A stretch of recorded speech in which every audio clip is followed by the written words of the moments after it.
تخيل يكون عندك موظف ذكي بيفهمك من أول مرة، وبيشتغل 24 ساعة، وبيخلص لك المهام اللي بتاخد منك ساعات في دقايق.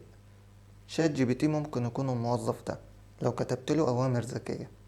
في الفيديو ده هديلك أمرين يخلوا شات جي بي تي يشتغل كأنك عينت حد شغال عندك. يلا نبدأ. الأمر الأول: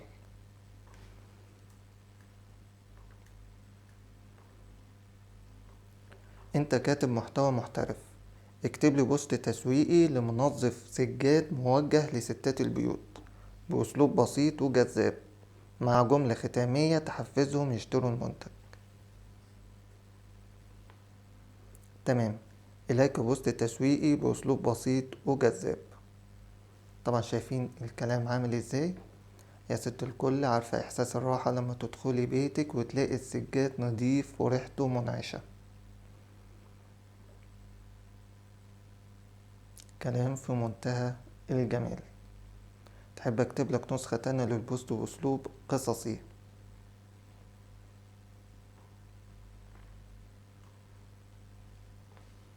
النتيجة: بوست جاهز للنشر بأسلوب إعلاني وشوية حيل نفسية. الفكرة: شات جي بي تي مش بس بيكتب، لو قلتله هو مين والمين بيكتب النتيجة بتفرق 180 درجة. الأمر التاني: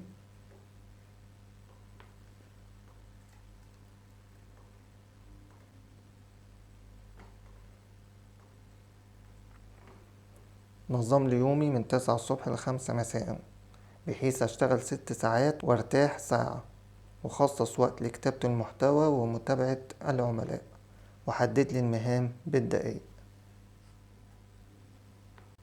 تمام يا أحمد، خليني أعمل لك جدول عملي منظم من 9 صباحا ل5 مساء. طبعا زي ما انتوا شايفين جدول عمل من 9 صباحا ل5 مساء. 9 الصبح ل9:15، 15 دقيقة. كاتب كمان المدة. مراجعة سريعة للإيميلات 9:15 ل10:15 ل11:15. كتابة المحتوى 90 دقيقة. تركيز هنا بيكون عالي جدا. هو مراعي كمان الحالة اللي انت بتكون عليها في الوقت ده. وأنسب حاجة ايه؟ بريك قصير، شاي وقهوة، إنشاء وتنسيق محتوى بصري، متابعة العملاء، استراحة غدا، إدارة حسابات السوشيال ميديا، بريك قصير، مهام العملاء مباشرة، مكالمات، تقارير، كتابة مقترحات، وآخر حاجة 15 دقيقة مراجعة يومية. المحصلة: كتابة المحتوى، متابعة عملاء، إدارة سوشيال ميديا، مراجعة وتخطيط وراحة. كل حاجة محدد لها المدة بتاعتها.